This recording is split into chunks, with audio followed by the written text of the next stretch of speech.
Salut à tous. Alors aujourd'hui on va s'échauffer ensemble.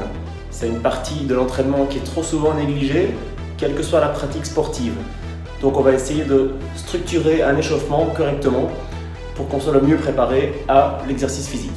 Un bon échauffement devrait comporter au moins 2 voire 3 parties. La première partie, un échauffement articulaire, donc vraiment une mobilisation des différentes articulations du corps. En deuxième, on va échauffer sur un plan global, donc vraiment le terme échauffement qui prend tout son sens, donc vraiment augmenter la température du corps, oxygéner le corps, préparer à l'effort. Et enfin, la troisième partie, qui est éventuellement facultative, ça dépend un peu de la pratique que vous allez effectuer par la suite, ça va être d'échauffer les groupes musculaires qui vont être principalement sollicités pendant l'entraînement. Donc c'est évidemment hyper important si vous faites de la musculation ou des exercices avec charge. Ce sera moins important évidemment si vous faites des exercices du style course ou sans charge. Donc voilà, on va démarrer. Je vous propose de faire la séance d'échauffement avec moi. Et évidemment, par la suite, vous pouvez commencer votre séance d'entraînement que vous aviez déjà prévue. On commence par faire des grands oui avec la tête, sans forcer au niveau des cervicales.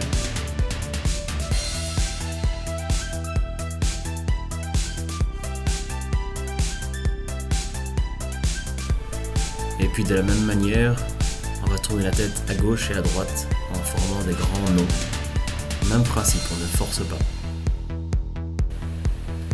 Ensuite, on va effectuer des demi-rotations de la tête, donc on évite de passer la tête en arrière. On reste seulement avec le menton rentré. On commence à mobiliser les bras, donc simplement vers le ciel, sans forcer, sans à-coups, super relax.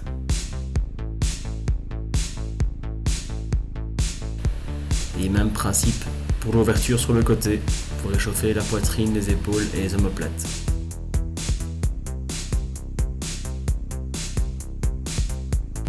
On effectue de légères rotations du buste. Là pareil, le bassin ne bouge pas, ou très peu, et on ne va pas trop loin dans le mouvement.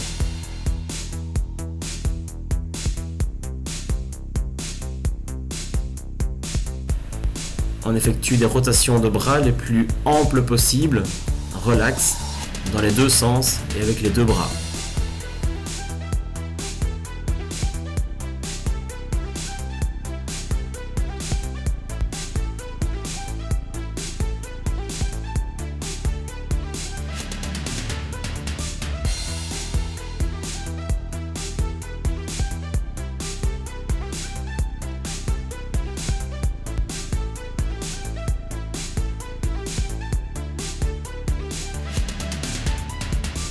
On descend progressivement l'échauffement dans les hanches, petite rotation, sans forcer, comme toujours. On échauffe d'un côté et de l'autre.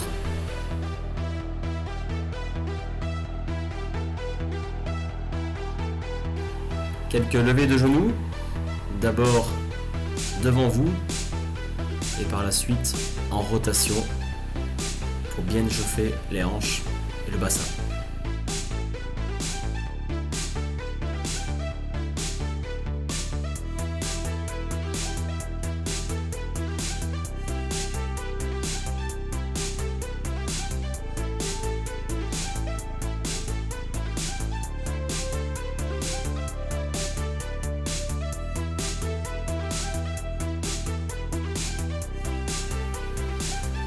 On mobilise l'articulation des genoux, d'abord vers l'avant et ensuite avec des petites rotations, sans forcer, sans aller trop loin.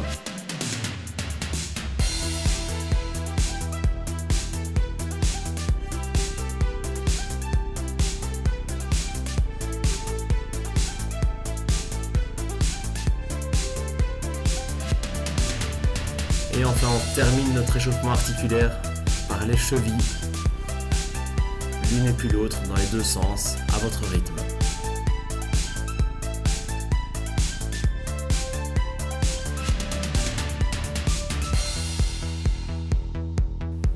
Pour cette deuxième partie d'échauffement, je vous propose une série d'exercices, maintenant libre à vous de les remplacer par d'autres. Donc ici, je vous propose de faire des levées de genoux pendant 10 à 20 secondes, suivi de talons-fesses.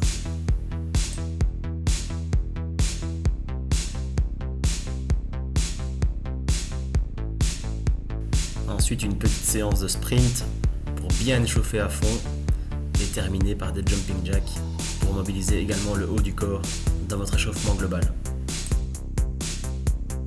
Pour la troisième partie de l'échauffement, je ne vous le démontre pas, étant donné qu'il n'est pas forcément obligatoire selon le type de pratique que vous allez effectuer. Et donc si vous avez prévu par exemple un entraînement de musculation orienté sur la poitrine et les triceps par exemple, eh bien échauffer en faisant des pompes par exemple, c'est l'idéal. Donc toujours orienté sur le même type de mouvement que vous allez refaire à l'entraînement, mais avec des charges légères, voire nulles, pendant 1, 2 à 3 séries pour chaque groupe musculaire que vous allez travailler ensuite, tout simplement. Il n'y a plus qu'à travailler maintenant. Je vous souhaite un super bon entraînement.